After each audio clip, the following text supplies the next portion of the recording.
What's up, everybody? It's BD, and guys, I am super geeked right now. We are at Sideshow's HQ. They're doing Sideshow Con to celebrate New York Comic Con. I got to come see the booth in person. Every year when I go to San Diego Comic Con or New York Comic Con, the Sideshow booth is always the first thing I go to, and we haven't been able to do that for a while. So I flew out here. We're at their Sideshow Con. I'm gonna give you guys a tour of it. This is amazing. I did like a little cheat lap so I could educate myself on some of the awesomeness, but I didn't want to look too much because I wanted you guys to see my genuine reactions as well. Like, first of all, let me start right here. Wolverine. This PCS, they just told me this is like just painted and just put out on the floor. Like, it still has a fresh paint smell. So like, this is just the first taste. This is entering the booth. We're gonna move to the side. Actually, I want to come over here real quick before we move any further. Hagrid and Harry. Okay, come on. Is this another PCS right here? A Sideshow. This is a Sideshow premium format. Sideshow premium format cable figure. I just got my first premium format figure. These things are addicting. The detail on them and the paint and the sculpt. I mean, it's just incredible. He's standing on the logo for Professor X's school. I'm just kind of like observing this in real time. I didn't do like a really thorough run through because I wanted you guys to see my authentic reactions. And I want you guys to get a look at this virtual booth as well. It's not virtual for me, it's real and it's amazing. Okay, so we have Rogue and we have Gambit. They're awesome, but the thing you have to appreciate is the fact that Rogue is flying and she's only connected by her knuckles, and there's nothing else connecting the rest of the Rogue figure. She's just essentially floating. The only thing connecting her is the knuckles. And my understanding is there's like a crazy strong metal arm, and the figure itself is a little bit lighter to make sure that gravity doesn't do its thing and pull this thing down to the ground and it gets to look awesome forever. I mean, the bases, like everything about these is super dope, and we're ready for more X-Men content. You know, my favorite thing is in the back. Oh my God, we got to start here. Hot Toys figures. We got Shang-Chi and Wenwu. These are amazing. They actually, like, first of all, I want to talk about the rings coming off of Wenwu. Those are incredible. The accessories that seem to be coming with these are awesome. I think these are still prototypes because these are still a while away from being released. The base has the 10 Rings logos. They have the names. I am all about these figures. The sculpt on Simu Liu's Shang-Chi. He's got the like dragon scale weapon that he uses in the movie. Oh my God. Is he even rocking the Jordans? Okay, there's no Jordans logo. I don't know if that might be an issue, but they still look amazing.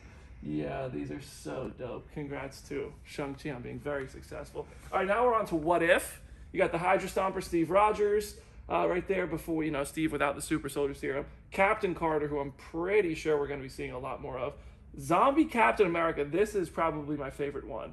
The detail on it, like the face, the kind of raggedy, broken down, torn up Captain America suit as if he's been a zombie for a while. And then, you know, Zombie Hunter Spider-Man with Doctor Strange's cape. This is so sick. The cloak of levitation holding our boy Spidey up. It's got the stand holding him up. It looks really sharp. The HYDRA Stomper is really cool. What If, I have, you know, it's hard to imagine diving in fully to a What If collection, but I feel like some of these are going to be really important going forward in other franchises. So if you really want an MCU collection, the animation style sculpt on these is really sharp. And now we're on to live action. This is what I'm all about. This is what I'm all about here with Marvel. First of all, Thanos in the back. The eyes look incredible. The worn down Endgame armor looks incredible. He's got the gauntlet. He thinks he's about to snap. Well, that one has the Infinity Stones in it. Tony hasn't taken the stones from him yet. Then you got Tony here. These you've probably seen before. This Endgame Thor, I actually got myself one of these Endgame Thors, and it's awesome. Like the light features, I don't want to touch anything. It's really nicely displayed. But the light features, like it has a little button on top of Stormbreaker, and the hammer actually twists to light up, and it looks incredible. These are actually bigger than the Stormbreaker. Well, the Stormbreaker's bigger than the Stormbreaker that came with the Infinity War Thor, and it's really cool. So if you already have an Infinity War Thor, they gave you a reason to get the Endgame Thor. Iron Patriot is gigantic. Looks fantastic. The thing looks bulky. I'm sure it's very heavy. It has so many accessories and options coming out of the suit. It looks awesome. I mean, that moment in Endgame where he comes out of the rubble with, I think he's with Giant Man and Rocket and Groot. I think they all come out together, and that was such a great moment. But here's my favorite one here. The fact that they have the Iron Strange is unbelievable. This was, if you guys remember, during a quarantine watch party, Christopher Marcus and Stephen McFeely, the writers of Infinity War, tweeted a photo on the Comicbook.com account of Benedict Cumberbatch wearing a Doctor Strange suit. It was cut from the movie. It never made it. But now, Hot Toys and Sideshow are so deep into like options to give you cool collectibles. They have an Iron Strange. It's got the Eye of Agamotto in where the arc reactor goes. Like, come on. It's coming out of a portal. Oh, can I take that one home? Can I take that one with me? Yes. All right, sweet. I'll give you $1. We got, okay. I don't know if this is a re-release or a totally new figure, but this is a super sharp Iron Man 1, the Mark 1 that he builds in the cave with a box of scraps. It looks like it has all sorts of attachable accessories because as you can see, there's like the flame coming out right when he emerges from the cave and he kills the whole 10 Rings organization. Well, not the whole thing. He's got to come back for the rest of them later. But it just looks really sharp. And then in the back, this figure is awesome too.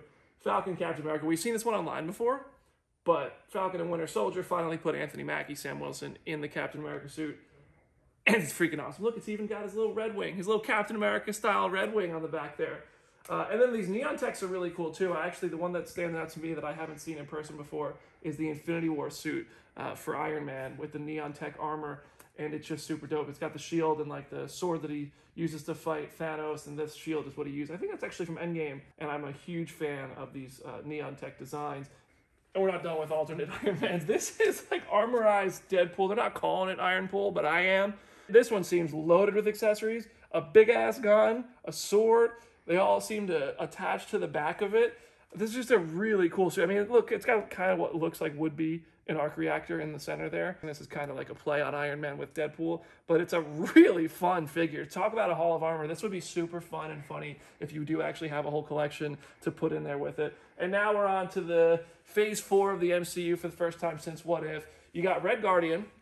Shield looks awesome for Red Guardian. As you saw him in the Black Widow movie, Alexei, you know, the suit's a little tight on him as it should be. Black Widow, I have the Endgame Black Widow. This one is really cool because it's got like her new batons that have like the hooks and they can bend and stuff. That's really sharp. You got Spider-Man from Far From Home. You've seen this figure before. Mysterio is worth another look because I do think that's one of the best MCU costumes they've made, and they really nailed every detail of it here, especially the fishbowl on his head. Come on, look at that thing. The cape looks great. I could just drool over the Mysterio figure, but you've seen that one before. This is the first time I've seen a Spider-Man No Way Home suit in person, though. And the black and gold suit in the back with the Eye of Agamotto for the arm, they just re-updated this, actually. They changed the color of the fingertips on it. So, maybe that tells you something about No Way Home. They're still changing the suits. I don't know. But, yeah, so this is the new kind of Phase 4 live action section. And over here, I mean, kind of Phase 4. We're not sure yet. Venom, Carnage, these are my first time seeing them in person. These are amazing designs. Venom with the like axe arm setup, alternate heads coming off of them, all sorts of. They're clearly attachable. You can put them on if you want to. You can take them off if you want to. Carnage looks so good. Look at the face design. I mean, he looks sharp in the movie. He looks great up there. Oh my gosh! Wow. One day Venom's gonna have that spider logo on there. But for now, this is a really, really good figure. I think in the MCU, Venom's just going to be like, I like Spider-Man, I like his logo, and he's going to do that. All right, this is just day one of Sideshow Con. We're going to have a lot more awesome coverage from the event. If you want to see more photos or videos, send me tweets or comments on Instagram at BrandonDavisBD, and head over to Comicbook.com's YouTube channel, Comicbook.com, the site, Comicbook.com's Instagram, because we're going to have all sorts of coverage and all sorts of awesome stuff for you from day 2 and beyond for the rest of time. I'll see you there.